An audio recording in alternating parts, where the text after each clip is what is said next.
like a Hellcat. Hello everyone, welcome back to my channel. स्वागत है आपका इस चैनल में। मैं बहुत दिनों के बाद वीडियो पोस्ट कर रहा हूँ क्योंकि बीच में मुझे टाइम नहीं मिला था। तो आज हम बात करेंगे कुछ ऐसे मिस्टेक्स की जो ऑफन बिगिनर्स करते हैं जिम जाते हुए। आपने ध्यान दिया होगा कि मैं दूसरे लैंग्वेज में आज बात कर रहा हूँ, हिंदी में बात कर रहा हूँ। मेरा वीडियो हिंदी में बना रहा हूँ क्योंकि बहुत सारे लोगों ने मुझे ये कहा कि आपका वीडियो अगर हिंदी में होगा तो दूसरे जो भाषा के लोग हैं जो असमीज नहीं बोलना जानते उनको भी समझ में आएगा। तो मैं ये वीडियो हिंदी में बना रहा हूँ। तो आइए आते हैं आज के वीडियो में। अच्छा, जो सबसे पहला मिस्टेक्स बिगिनर्स करते हैं जिम जाते हुए वो ये है कि वो अपने बॉडी को जो है ठीक से प्रिपेयर नहीं करते जिम के लिए। अच्छा, तो अभी प्रिपेयर करना किसे बोलते हैं? देखिए, हम जब जिम जाते हैं तो बहुत से जिम में ऐसा होता है कि मे बी कोच, अच्छे कोच अवेलेबल ना हो या फिर ऐसे कोच हो जिनको बहुत सालों का एक्सपीरियंस ना हो। तो प्रॉब्लम ये हो जाती है कि वो इमीडिएटली जो बॉडी बिल्डिंग एक्सरसाइजेज है वो कराना शुरू कर देते हैं बिगिनर को। लेकिन आपको ये जानना चाहिए कि आपका जो बॉडी है उस पर अचानक से आप लोड डालेंगे या फिर अचानक से प्रेशर डालेंगे तो जो बॉडी है वो एक पॉजिटिव वे में रिएक्ट नहीं भी कर सकता है। तो आपको अपने बॉडी को प्रिपेयर करना चाहिए पहले। और प्रिपेयर कैसे करेंगे? पहले तो आपको थोड़ा कार्डियो करना चाहिए, सुबह भागना चाहिए तकरीबन 1 महीना 2 महीना, जब तक आपका बॉडी एडजस्ट ना हो जाए, आपके मसल्स थोड़े से एडजस्ट ना हो जाए थोड़े प्रेशर के लिए या फिर थोड़े एक्सर्शन के लिए। उसके बाद आपको घर में जो फ्री हैंड एक्सरसाइजेस है पहले 1-2 महीने वो करने चाहिए, जैसे कि पुशअप्स हो गए, फिर आपके पुलअप्स या फिर चिनअप्स हो गए, और आपके जो फ्री स्क्वाटिंग है, मतलब बिना किसी कोई वेट लिए जो उठक बैठक करते हैं हम, वो करना चाहिए। तो इससे क्या होगा कि आपकी बॉडी जो है वो प्रिपेयर हो जाएगी ओवरलोड के लिए। वो हो गया पहला मिस्टेक। अभी आते हैं दूसरे मिस्टेक के ऊपर। ऑफन ये देखा जाता है जब कोई बिगिनर जिम ज्वाइन करता है तो वो बहुत ट्राई करता है कि कितना जल्दी वो मसल गेन कर सके। तो ये है दूसरा मिस्टेक, यानी कि माइंडसेट। देखिए, हमारी बॉडी जो है वो बहुत कॉम्प्लिकेटेड है और वो अपना टाइम लेती है, या तो घटने में या फिर बढ़ने में। ओवरनाइट कुछ नहीं होता या फिर 1-2 महीने में कुछ नहीं होता। आपको आपकी बॉडी को टाइम देना पड़ेगा, तकरीबन 6 महीने से लेकर 1 साल विजिबल रिजल्ट्स देखने के लिए। और तब भी शायद रिजल्ट्स उतना ना हो जितना आपने एक्सपेक्ट किया था। क्योंकि फॉर एग्जांपल आप ले लीजिए एक ऐसा आदमी जो ओवरवेट है। उसका वेट एक ही दिन में या फिर 1 महीने में या फिर 6 महीने में उसने वेट गेन नहीं किया। ओवर द ईयर्स उसने वेट गेन किया। तो जब वो लूज करेगा वो भी टाइम लेगा। हाँ, ऑब्वियसली एक्सरसाइज की मदद से और प्रॉपर डाइट की मदद से उस प्रोसेस को आप स्पीड अप कर सकते हैं, लेकिन बहुत ज़्यादा नहीं। अगर बहुत ज़्यादा स्पीड से आपने वेट गेन किया या फिर लूज़ किया तो चांसेस ये है कि आप बीमार पड़ जाएं। तो जो माइंडसेट है, जो मेंटली आपको प्रिपेयर होना है कि ये टाइम पीरियड लगेगा मुझे वेट गेन या लॉस करने में, उसके लिए आपको रेडी रहना चाहिए। और बहुत से केसेस में जो कोचेस है या फिर जो ट्रेनिंग देते हैं या फिर जो सीनियर्स है आपके जिम में, उनका भी ड्यूटी बनता है आपको समझाए या गाइड करे कि कितना टाइम और कैसे वेट गेन या लूज़ किया जाए।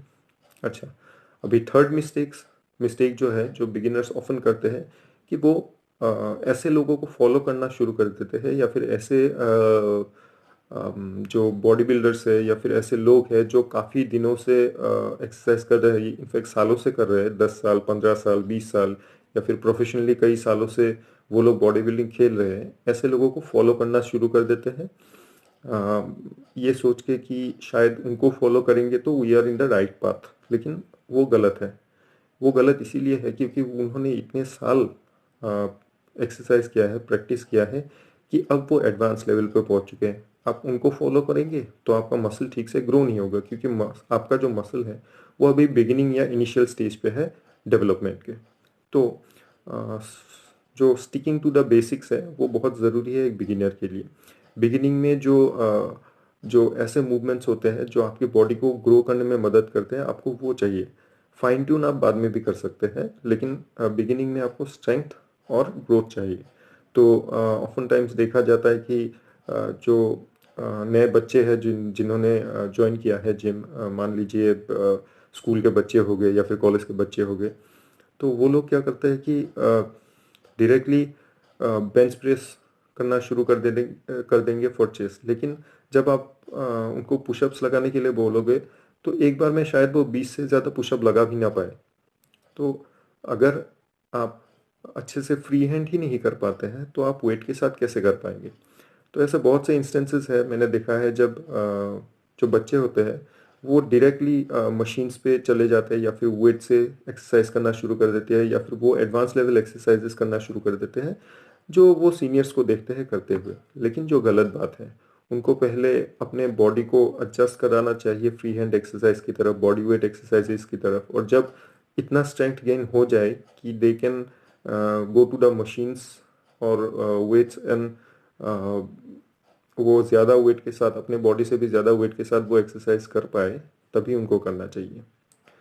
अब आ जाते हैं चौथे मिस्टेक के ऊपर, वो है डाइट। अब आप जब बॉडी बिल्डिंग के बारे में बोलते हैं, डज नॉट मैटर कि आप वेट गेन कर रहे हैं या लूज कर रहे हैं, डाइट एक बहुत इंपॉर्टेंट पार्ट प्ले करता है आपके बॉडी को डेवलप करने में। अगर आपका डाइट सही नहीं है तो आप जितना भी एक्सरसाइज कर लीजिए, आप वेट ना ही तो गेन कर पाएंगे ना लूज कर पाएंगे।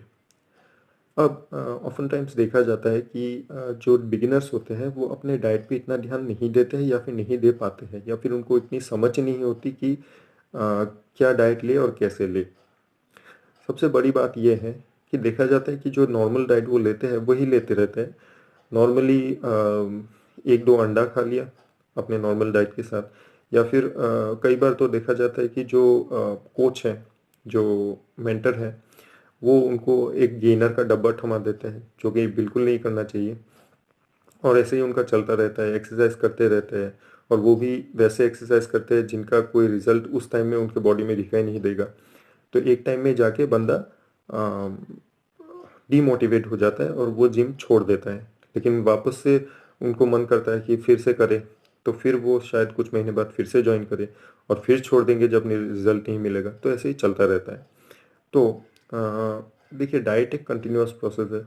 आपको एज ए होल अपना कंप्लीट डाइट चेंज करना पड़ेगा। देखना पड़ेगा कि आप क्या खा रहे हैं, क्या नहीं खा रहे, कितने कैलोरीज खा रहे हैं, कौन से टाइप के माइक्रोन्यूट्रिएंट्स आपके बॉडी में कितना जा रहा है।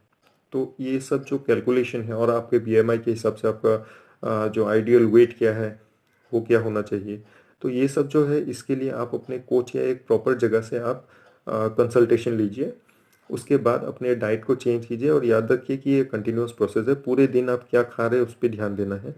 और सबसे बड़ी बात, जो डब्बा पकड़ाते हैं ना, जो बिगिनिंग में जाते हुए बिगिनर को डब्बा पकड़ा देते हैं वेट गेन करने के लिए, मास गेनर का, वो मत लीजिए। क्योंकि मास गेनर से ना ही तो आज तक किसी का भला हुआ है और ना ही होगा। ज़्यादा या तो आपकी बॉडी रिएक्ट ही नहीं करेगी, और अगर करेगी भी तो ज़्यादा से ज़्यादा आपके बॉडी में बहुत सारा फैट भर जाएगा, जिससे आपको लगेगा कि आपकी बॉडी एक्सपैंड हो रही है, लेकिन it is expanding in a very wrong way. तो मत कीजिए। क्वालिटी मसल गेन नहीं होगा, सिर्फ फैट गेन होगा। तो कोई भी पाउडर टाइप का चीज़ जब आपको थमाएगा आपका कोच, और आप नए हैं, ज़्यादा से ज़्यादा 1 महीना 2 महीने या फिर इवन 1 साल 2 साल ही हुआ है आपको, डब्बा मत लीजिए। पहले पूछिए क्या है, अगर गेनर है तो मत लीजिए। हाँ, आफ्टर सम टाइम, जब आप थोड़े से जिम में पुराने हो चुके हैं, आप आपकी बॉडी ग्रो करना स्टार्ट कर दिया है नेचुरल डाइट से, उसके बाद आप मे बी वी प्रोटीन ले सकते हैं, और इन द एडवांस स्टेजेस आप जाके क्रिएटिन ले सकते हैं, ताकि आपके सेल्स में एटीपी बढ़े, और जब आप एक्सरसाइज करें तो आपको एक्स्ट्रा एनर्जी मिले।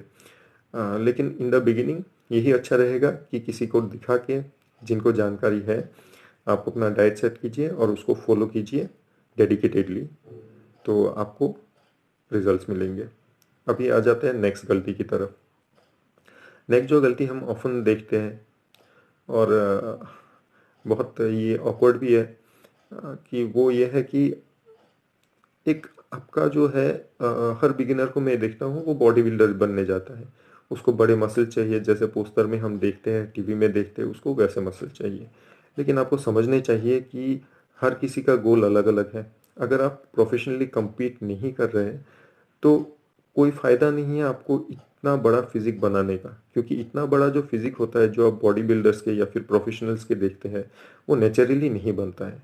बहुत सारे सब्सटेंसेस वो अपने वेन्स में पुश करते हैं।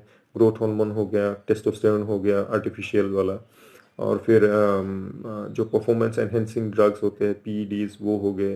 तो बहुत सारी चीज़ें वो अपने सिस्टम में इंजेक्ट करते हैं, उसके बाद जाके उनकी वैसी बॉडी बनती है जहाँ पे फैट का परसेंटेज है वो बहुत कम रहता है और मसल परसेंटेज बहुत ज़्यादा हो जाता है। लेकिन नेचुरली हमारी बॉडी ऐसे ग्रो नहीं करती है। तो वो तो प्रोफेशनली खेल रहे हैं तो उनके लिए ठीक है। लेकिन एक नॉर्मल बंदा जो मे बी स्कूल जा रहा है या फिर कॉलेज जा रहा है या फिर ऑफिस जा रहा है उसके लिए ज़रूरी नहीं है, क्योंकि ये जो सब्सटेंसेस होते हैं ये हमारे बॉडी को इन द लॉन्ग रन बहुत ज़्यादा हार्म करते हैं। चाहे आप पोस्ट साइकिल थेरेपी कीजिए नहीं कीजिए, लेकिन इन द लॉन्ग रन ये आपके बॉडी को हार्म करेगी ही। तो कोई फ़ायदा नहीं है। आप फोकस कीजिए कि एक एथलेटिक बॉडी बने, लीन हो, आपका फैट परसेंटेज कम हो, मसल परसेंटेज ज़्यादा हो, बॉडी वेल डिफाइंड हो, एक जो आपके बीएमआई के हिसाब से वेट होना चाहिए उतना हो, उतना ही एक नॉर्मल बंदे के लिए काफ़ी है। और स्ट्रेंथ भी रहे आपके बॉडी में उतना ही काफ़ी है। आप अगर प्रोफेशनली खेलने जा रहे हैं तो फिर अलग बात है, लेकिन अगर आप एक नॉर्मल बंदे हैं तो इतना एक्सर्शन अपने बॉडी के ऊपर देना कि आपके ऑर्गन्स के ऊपर भी इफेक्ट हो, आपके बॉडी के दूसरे मसल्स या फिर बोन्स के ऊपर भी इफेक्ट हो, तो वो इट्स नॉट वर्थ इट। तो अपना गोल सेट कीजिए। आपका गोल क्या है? अगर आप नॉर्मल बंदे हैं तो आपका जो एनर्जी लेवल है, आपका जो स्ट्रेंथ है वो बढ़ना चाहिए और बॉडी का ठीक ठाक शेप में रहना चाहिए। वही आपका गोल होना चाहिए। अगर आप प्रोफेशनली खेल रहे हैं तो अलग बात है, या फिर आप अगर एक एथलीट हैं तो अलग बात है, या फिर अगर आप एक फिटनेस मॉडल हैं तो अलग बात है। अच्छा, तो ये होगा गोल के बारे में। और सबसे आखिरी जो चीज़ है वो ये है कि जो कंसिस्टेंसी है वो एक बहुत बड़ी पॉइंट है बिगिनर्स में। जो मैं अक्सर देखता हूँ बच्चों में, वो आते हैं, जिम ज्वाइन करते हैं, लेकिन जब रिजल्ट नहीं मिलता है with in a certain period of time वो छोड़ देते हैं। मेरा खुद का एग्जांपल है कि जब मैंने पहली बार स्टार्ट किया था अर्ली इन द कॉलेज, तो मुझे पहली बार में रिजल्ट नहीं मिला था। 6 महीने हो गए, 7 महीने हो गए, 8 महीने हो गए, 9 महीने हो गए, 10 महीने हो गए। फिर मैंने अपने कोच को पूछा कि क्यों नहीं बॉडी ग्रो कर रही है। तो मेरे कोच ने मुझे समझाया कि जो इंसानी जो बॉडी होती है it takes its own time. और जेनेटिकल भी होता है। किसी का बॉडी जो है वो मास गेन करना शुरू कर देता है 16, 17, 15 की उम्र में ही, और किसी का जो होता है वो गेन करना शुरू करता है मे बी 25, 26 के उम्र में। और ऑफन देखा गया है कि आफ्टर 30 ही आपका बॉडी अच्छे से ग्रो करना शुरू कर देता है। तो in spite of every effort that you have put in. तो अम, ये ध्यान रखने की बात है कि आपको धीरज रखना है, आपको इंतज़ार करना है, क्योंकि बॉडी है कोई पेड़ नहीं है जहाँ पे आप बहुत सारा खाद डाल दोगे और बहुत सारा पानी डाल दोगे वो 1 साल के अंदर बढ़ जाएगा, ऐसा नहीं है। आपको वेट करना है पेशेंटली रिजल्ट्स के लिए, और आपको फोकस रहना है, फोकस की कमी ना हो। और याद रखिए कि जो भी हो, आप जैसे भी हो, जिस कंडीशन में भी हो, जो मेंटल कंडीशन में हो, खुद को खींच के हर दिन जिम में लेके जाना है और अपने बॉडी के ऊपर 1 घंटा या 1.5 घंटा खर्च करना है। तो ये जो मिस्टेक्स हम देखते हैं ऑफन बिगिनर्स में, शायद आपने भी देखा होगा या आपने खुद एक्सपीरियंस किया होगा। तो ऐसे कुछ बातें हमने आज डिस्कस की। उम्मीद करते हैं कि अगर आप एक बिगिनर हैं तो मेरी बातें सुन के आप इंस्पायर हुए होंगे और अपने बॉडी के ऊपर और टाइम खर्च करेंगे, फोकस करेंगे, अपने डाइट को ठीक करेंगे, हिम्मत रखेंगे कि आपका फिजिक ठीक होगा। या तो अगर आप वेट लूज़ कर रहे हैं तो वेट लूज़ होगा, गेन कर रहे हैं तो गेन होगा। तो इन मिस्टेक्स से बचिए, सेफली एक्सरसाइज कीजिए, इंजूरियस से बचिए, और give your body some time, it will definitely definitely give you results. तो आज के लिए इतना ही। आशा करता हूँ वीडियो पसंद आया होगा। Please like and subscribe the channel. Until then, good bye.